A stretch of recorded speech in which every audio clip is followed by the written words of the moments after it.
Hey guys, what's going on? Adam Snyder here with the Homemade Entrepreneur. So today I want to talk to you guys about Amazon FBA and my 5 keys to making money in 2017. So stay tuned.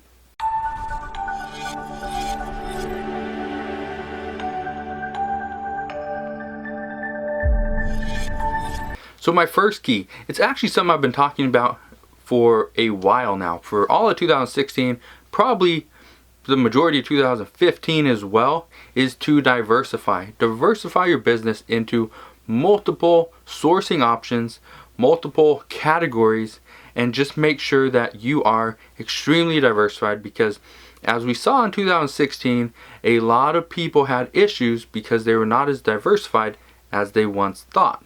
So what I recommend, if you are only doing retail arbitrage, mix it up. Do retail arbitrage, online arbitrage, thrifting, and even yard sales. You can even buy stuff on Craigslist, flip it that way. That's what I recommend. I see a lot of people that are only doing private label, and that's great. You can make a lot of money with private label products, but you should still diversify. Maybe do private label and do wholesale. I understand retail arbitrage and thrifting and yard sales is a lot of work. It's very time consuming. And if you can make more money doing private label and wholesale, why not do it? But don't just do one. I would not only do wholesale. And the reason I say not only wholesale, because wholesale is very safe. Once you're in it, you are pretty much good to go. Once you establish that relationship with the supplier, you are almost always good to go for years to come, as long as you keep ordering products and you never do anything bad to that supplier or sell fakes or anything like that. You will be good to go. But just know, wholesale and private label go very well together. So I'd always recommend do those two together. If you're going to do local sourcing, do retail arbitrage, do thrifting. You can do pawn shops. I love pawn shops. Pawn shops are a very good way to get more inventory, and it's stuff you can buy locally. You can negotiate, which I love. I love the going into a pawn shop and using my skills as a negotiator and negotiate the best possible deal. So my first tip for you is to diversify. My second tip is to do Amazon FBA over merchant fulfilled. The reason I say this is because I've seen in 2015 and 2016 many people get their accounts suspended because it takes them too long to ship a product to the customer. If it takes you too long, if your cancellation rate is too high, if you keep on sending stuff that gets returned, things like that are what will close your account. Amazon does not like that you are selling products that keep coming back. You are selling products that you take a week to send off. Amazon wants your product sent off in 2 days. I don't think that's going to change. If it changes, it's going to go a little faster. Instead of 2 days, they want it shipped off in 1 day. Okay, that hasn't happened yet, but in order to increase the user experience and from the buyer's perspective, if they buy something today, they would love to see it tomorrow. Is it going to happen? No. But if they buy it today, do they want to see it in 2 weeks? No. They want to see it quickly as possible. So I'd recommend doing FBA because it will limit the amount of bad transactions that you actually have, and it will help you increase your business and let you scale it in a much faster way. My third tip for making money in 2017 is minimize your risk by minimizing the amount of inventory you buy in high return categories. So what are those high return categories? Those categories are shoes and clothing. Those are the 2 biggest high return categories on Amazon. The reason I say that is because sometimes shoes don't fit, sometimes clothing doesn't fit. And maybe the picture that's on the listing is not exactly right. What if the color is a little bit off?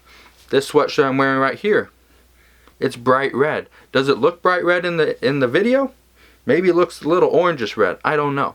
But cameras can be deceiving. So with that, sell in categories that you know and trust, but also limit your risk inside the categories that have high return rates. Those are shoes and clothing. Now, I'm not saying don't sell in those. I love to sell those, but shoes is probably about 10% of my business, and clothing is probably another 10% of my business. So I try to minimize those. I don't want to have 50 and 50 because that would be 100% in those 2 categories. So minimize your risk and you will be better off in 2017 and beyond. My number 4 tip is to avoid high counterfeit items and categories. Okay, so as far as the categories, the high counterfeit would be luxury purses, and that would be an item that I've sold 2 purses on Amazon, through Amazon FBA. One was a Coach purse, and the other one I think was Prada. Now, or maybe Louis Vuitton, I don't know. That was back in 2015. I've not sold any other purses since then, and I will not ever again. The reason why is because I was never hit with a counterfeit or inauthentic claim, but I never want that to happen. What I want to have happen is my business to continue to grow, to still see the success that I have been seeing, and not have any hiccups along the way. A huge hiccup would be if you were selling a counterfeit item. If the item was returned to Amazon and Amazon pulled it to actually see if it was counterfeit or not. You don't want that to happen, because not only can Amazon shut you down, you can get fined, okay? You can get sued. There's a lot of things that can happen, and you don't want anything to happen to your business, especially while you're trying to get it to grow. Whether you're starting brand new or you've been selling for 5 years, you don't want something to happen to your business.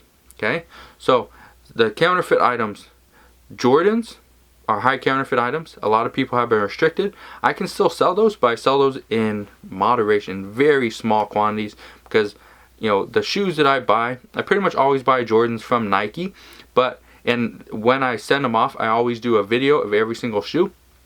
I actually, above my packing table, I actually put a GoPro, and the GoPro just records the entire packing process. So that always happens with shoes, clothing, and high-end electronics. Okay, so a little tip for you guys: record your packing process if you want to. It's helped me out in 4 cases now where I've shown Amazon my video, and they've pretty much cleared my account. So just know it can happen. People will say this isn't real. They want all their money back, and they're just throwing away the item. Normally they don't throw away the item, they keep it, and it's not fake. They're just trying to get an item for free. So that is a scam that has happened to people. I don't think it's going on a whole lot anymore, but it still could. I just don't know about it. So that's my number 4 tip for you guys. Don't sell high counterfeit items. Number 5, which is something that I've always been a big believer in, is to set a sourcing and shipping schedule. I like to source for 2 days and ship the 3rd day. So for 1 day, every 2 days source, every other day ship. That's usually what happens, and that's what happened back in 2015, most 2016. Then my business really started taking off, so I was sourcing every day and I was shipping every day. I was doing a lot of sourcing online, and the majority of my inventory was not even showing up to my house or my office. It was actually going to a third-party, prep and pack company, so I didn't have to actually touch the items, which worked out very well. So that is my number 5 tip, is to just set a sourcing and shipping schedule, because if you can do that, I guarantee you'll be more productive, you'll be a lot more efficient for one, and you'll get more money faster for one. So if you have been sitting on items for a couple days or a week or so, ship them off. Set a schedule and stick to it. Do whatever you can to stick to that schedule, because a lot of people buy inventory, but it's a little hard to process. Maybe it's too big. Maybe they're used items, and they don't really want to write an item or condition notes on Amazon or whatever it is. Maybe it requires a little more prepping. It needs to be cleaned, or it needs a poly bag, whatever it is. Some items take longer to prep and ship than others. So, with that said, create a schedule and stick to it.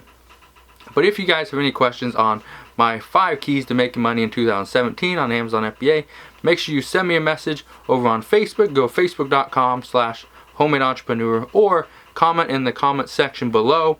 If you haven't yet subscribed to my YouTube channel and you want to see more videos on Amazon FBA and making money in 2017, make sure you subscribe today, and I'll see you guys on the next video. You guys take care.